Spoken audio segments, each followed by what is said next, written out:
Olá, tudo bem com você? Sou o professor Hernani Freitas e hoje eu quero conversar um pouquinho com você sobre a Revolução Francesa, né? Essa revolução que foi uma das grandes revoluções que mudou a história mundial, ou que mexeu muito na história mundial, né? Eu espero que eu possa ajudar você a conquistar um pouquinho, a aprender um pouquinho da Revolução Francesa. Eu sei que você não vai aprender tudo aqui só nesses minutos que eu vou conversar com você. Porém, quero aguçar as suas ideias, né? Quero buscar as suas ideias para que você possa se interessar mais pelo assunto, pesquisar, né? No YouTube você vai encontrar várias videoaulas legais, você pode buscar sites muito bons, né? Sites muito bons, e ler a respeito sobre a Revolução Francesa, né? Essa revolução que mudou a vida da França e que influenciou muito até aqui no Brasil, né? A ideia do liberté, fraternité e igualité, né? Ou seja, liberdade, igualdade e fraternidade, influenciou muito aqui no Brasil, né? Principalmente na Inconfidência Mineira, que acontece no mesmo ano, em 1789. Os estudantes trazem as ideias da Europa para Minas Gerais, né? E nós sabemos que na Inconfidência Mineira nós temos muitos letrados que participaram desse primeiro movimento que visava a independência das Minas Gerais. Muita gente diz que a Inconfidência Mineira visava a separação do Brasil de Portugal, mas na verdade eles visavam a separação de Minas de Portugal, né? Mas isso foi o pontapé inicial para nós começarmos uma grande mudança em nosso país, não é verdade? Olha os antecedentes, né? Os antecedentes que nós temos da Revolução Francesa, essa revolução que acontece em 1789, né? A partir da Revolução Francesa nós temos a transição da Idade Moderna para a Idade Contemporânea. Já existem alguns historiadores, algumas pessoas que já falam na pós-contemporaneidade, mas por enquanto nós precisamos de uma nova Revolução Francesa, de um novo momento forte para fazer essa mudança. Por enquanto nós ainda somos Idade Contemporânea, não é verdade? O símbolo, nós temos aí o símbolo da Revolução Francesa, né, que seria a tomada da Bastilha, a queda da Bastilha. A Bastilha é a prisão política, né, do rei francês Luís XVI, né? Então o que acontece? Quais foram as motivações que levaram à Revolução Francesa? Nós temos algumas motivações. Por exemplo, a crise econômica vivida pela França nesse momento. Nós temos uma crise econômica, a miséria, né? A miséria na França era muito grande. Enquanto a população vivia abarrotada, passando fome, abarrotada de impostos, nós tínhamos o clero, o primeiro estado, e o segundo estado, a nobreza, que viviam no luxo, né, usufruindo de tudo ali que estava vivia no luxo, que estava sobre o peso, estava sobre o terceiro estado, que era o povo, né? Nós temos também características feudais. Nesse momento da história, né? Por quê? Porque os camponeses ainda não recebiam salário, os camponeses viviam com características feudais, viviam ainda num trabalho semi-servil, né? E viviam mais ou menos como escravos. Nós temos aí também a Guerra dos 7 Anos, que influencia também na Revolução Francesa. A Guerra dos 7 Anos, que dura de 1756 até 1763, né? Que é a guerra entre a França e a Inglaterra.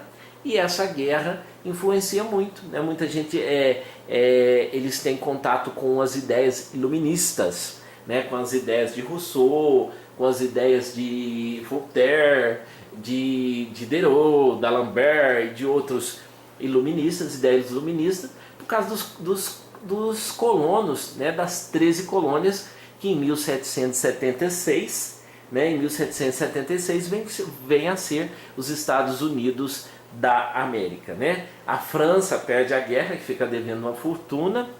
A França perde a região do Canadá para a Inglaterra, né? E principalmente a região de Quebec, né? Então, nós já falamos da alta carga tributária, né? Deixa eu ver aqui nos próximos slides, né? Nós estamos falando um pouquinho da causa. Então, lá, a situação da França no século XVIII era de extrema injustiça social na época do antigo regime, né? O absolutismo não era visto com bons olhos pela burguesia e pelo povo, porque eles usufruíam da luxuosidade enquanto o povo estava à mercê. Nós tínhamos a pequena burguesia, a grande burguesia, que não participava dessas decisões, né? Não participava dessas decisões. O terceiro estado era formado pelos trabalhadores urbanos, camponeses, a pequena burguesia e a grande burguesia, a burguesia comercial, né? Os impostos eram pagos somente por esse segmento social, com o objetivo de manter os luxos da nobreza. Não esquecendo da influência da Igreja Católica, que também cobrava impostos, né? E que era grande proprietária de terras, né? Então surge uma grande crítica a partir dos iluministas, que os iluministas não aceitavam essa ideia de que o povão ou de que a burguesia não podia participar das decisões do governo francês, né? A França era um país atrasado. Nós temos aí 3 fases, quer dizer, nós temos aí 4 fases da Revolução Francesa, né? Nós temos a Assembleia Nacional, que vai de 1789 até 1791. Nós temos a monarquia constitucional, que vai de 1791 até 1792. Nós temos a Convenção Nacional, que vai de 1792 até 1795. E nós temos a fase do Diretório, que vai de 1795 até 1799. Vamos falar um pouquinho dos partidos políticos que existiam nesse momento na França, né? Nós temos os jacobinos, né? Os jacobinos, que eram republicanos radicais da pequena burguesia, e a classe média, que tinham apoio dos sans-culottes. Nós temos os girondinos, que eram republicanos moderados, que era da grande burguesia. Nós temos os cordeliers, né? Que eram republicanos radicais ligados aos sans-culottes, né? Nós temos os feudilants, eu não sei se pronuncia assim, me desculpe se não for, né? Os monarquistas constitucionais, membros do clero e da nobreza. E nós temos também o pântano ou planície, que eram oposição ao radicalismo, que eram remanescentes desses grupos, né? A França era um país absolutista nessa época, o rei governava com poderes absolutos, controlando a economia, justiça, política e até mesmo a religião dos súditos. Havia falta de democracia, pois os trabalhadores não podiam votar, nem mesmo dar opiniões da forma de governo. Os oposicionistas eram presos na Bastilha, prisão política monárquica, ou condenados à morte, viu?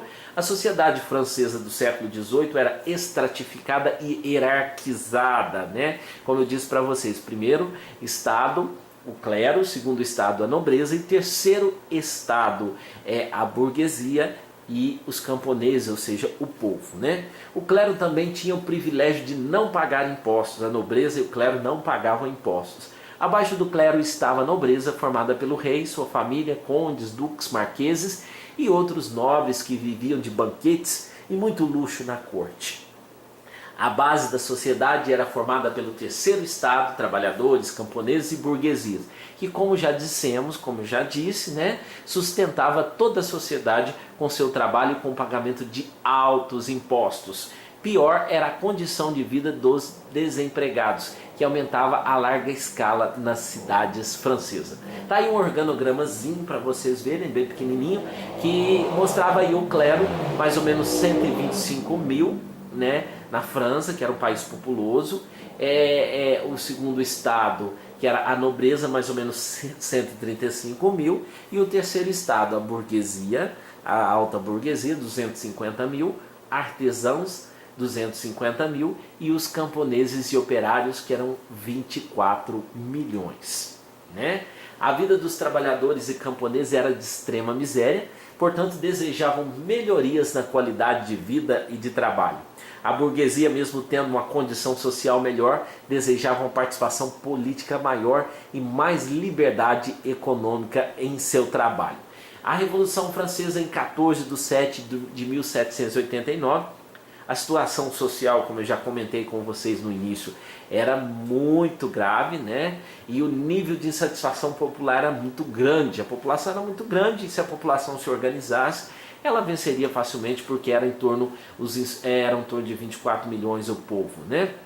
O povo foi às ruas com o objetivo de tomar o poder e arrancar do governo a monarquia comandada pelo rei Luís XVI. O primeiro alvo dos revolucionários foi a Bastilha, a queda da Bastilha em 14 de setembro de 1789, que marca e dá o início desse processo revolucionário, pois a prisão política era símbolo da monarquia francesa, né? E essa queda da monarquia francesa, ela coloca em xeque as ideias de Luís XVI. Por quê? Luís XVI convoca a Assembleia Nacional, né? Ou seja, os Estados Gerais, onde cada um tinha um voto, né? O clero tinha um voto, o primeiro estado, o segundo estado tinha um voto e o terceiro estado tinha um voto. A ideia de Luís XVI era aumentar os impostos, mas o terceiro estado não aceitou e jogou a ideia de que o povo fosse consultado numa espécie de plebiscito, né? O povo fosse consultado. Mas Luís XVI foi categórico e não aceitou que essa situação ocorresse, que o seu poder fosse questionado, sequer questionado. E o terceiro estado sabia que ele seria voto vencido, porque o clero e a nobreza votariam junto. O clero nunca votaria e nem a nobreza nunca votaria a favor do povo. Então a ideia de um frade, né? A ideia de um frade foi que o terceiro estado se retirasse, e assim foi feito. O terceiro estado se retirou e formou a Assembleia Nacional, né? A Assembleia Nacional, que que criou leis, né? Que colocou, por exemplo, o voto censitário, mas somente os ricos podiam votar, né? Colocou os votos censitários, mas a Assembleia, essa Assembleia só foi reconhecida por Luís XVI no momento da queda da Bastilha, né? No momento da queda da Bastilha, no dia 14 de setembro de 1789, quando tem início essa grande rebelião, né? Que a queda da Bastilha é o símbolo do início da Revolução Francesa, que vai mudar toda a história, não só da França, como da Europa e precisamente do mundo, não é verdade? Então, depois da Assembleia Nacional, nós temos a monarquia constitucional, né? A monarquia constitucional.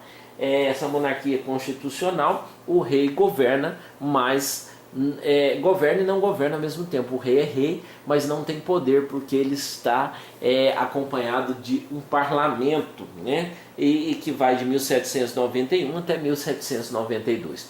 Nós temos aí no vídeo, você está vendo aí no vídeo, né? Acho que dá para você ver certinho, né? No vídeo, o lema dos revolucionários era liberté, igualité e fraternité, ou seja, liberdade, igualdade e fraternidade. Nós temos a Inconfidência Mineira, o libertas quae será tamen, ou liberdade ainda que tardia, né? Que também são ideias iluministas.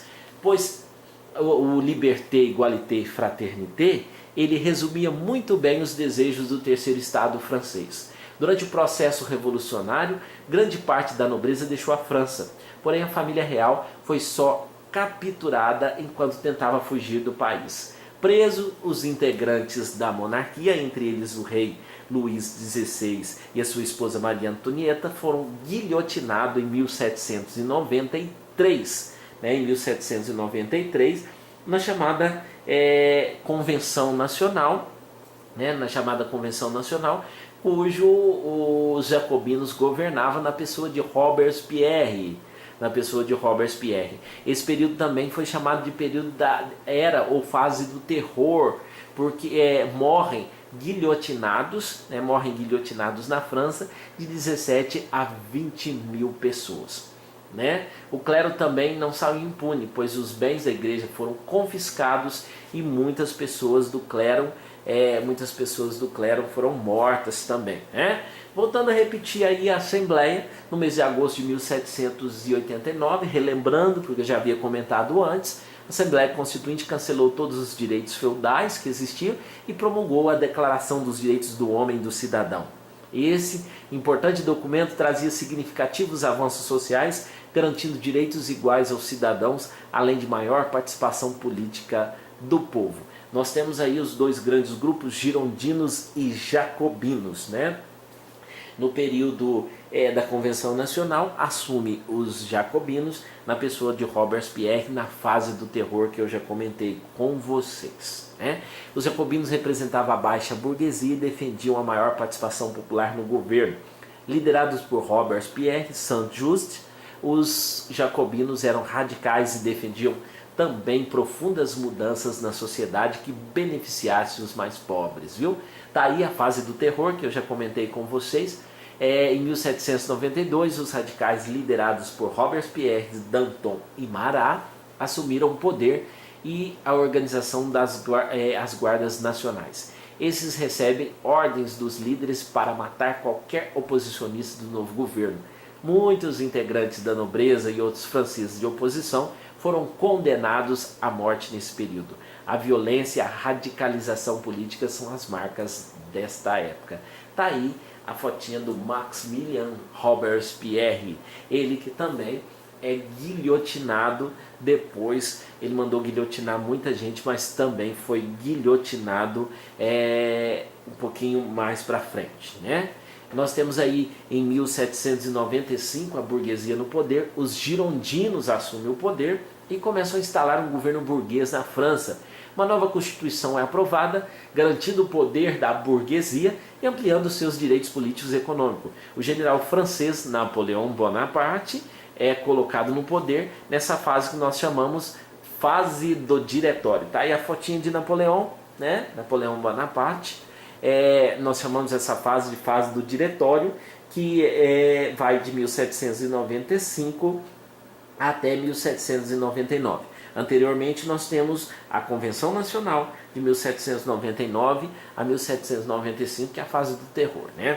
Então, a fase do diretório, Napoleão Bonaparte é colocado no poder com mais 5 pessoas, ele é o cônsul, mas depois Napoleão é colocado no poder após o chamado golpe 18 de Brumário, no dia 9 de novembro de 1799, com o objetivo de controlar a instabilidade social e implantar um governo burguês. Napoleão assume o cargo de primeiro cônsul da França e é instaurado uma ditadura. A Revolução Francesa, fazendo uma conclusão geral de tudo isso, Napoleão Bonaparte fez várias conquistas. Ele se intitula depois imperador da França, como sendo Napoleão I. A Revolução Francesa foi um importante marco na história moderna da civilização. Significou o fim do sistema absolutista e dos privilégios da nobreza.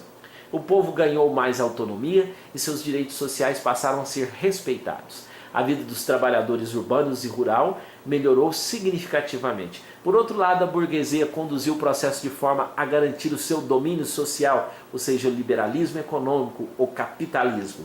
As bases de uma sociedade burguesa e capitalista foram estabelecidas durante a Revolução. Os ideais políticos, principalmente iluministas, presentes na França antes da Revolução Francesa, também influenciaram a independência de alguns países e da América Espanhola. E é o movimento de Inconfidência Mineira no Brasil. Espero que eu tenha ajudado vocês. É só um lembrete sobre a Revolução Francesa, né? Só um lembrete sobre a Revolução Francesa. Eu espero que eu tenha ajudado vocês a compreender um pouquinho, apesar que foi tudo muito rápido, compreender um pouquinho, mas leia bastante sobre a Inconfidência Mineira, busquem bastante, isso vai ajudar muito você a compreender a nossa história. Nossa história é muito bonita, apesar de ser muito controversa, né? A nossa história é muito bonita e vale a pena nós entendermos um pouco mais da nossa história e compreendermos um pouco mais da nossa história, né? Enquanto isso, no ensino básico, vamos rápido, que eu ainda tenho que dar 5 aulas em outras escolas para garantir minha sobrevivência, né? Infelizmente, aproveitando a deixa aí, nós professores não temos o devido valor que nós merecíamos. Aqui no Brasil o investimento em educação é muito baixo, e nessa charge aí é evidenciado isso, né? O professor tem que trabalhar em 2, 3, 4 escolas ou mais para poder sobreviver, isso quando tem emprego para todos, né? Um grande abraço do professor Hernani Freitas, espero que eu tenha ajudado vocês aqui nessa fase da Revolução Francesa, e não deixe de curtir, né? Se você gostou, curta, compartilhe, converse, fala com seus amigos, compartilhe no Facebook, manda para os seus amigos, se inscreva no meu canal, no canal Professor Hernani Freitas, e vamos juntos conversar sobre história, né? História do Brasil, história da América, história geral. Espero que eu possa contar com seu cliquezinho lá, né? Tudo de bom para você, um grande abraço, até a próxima!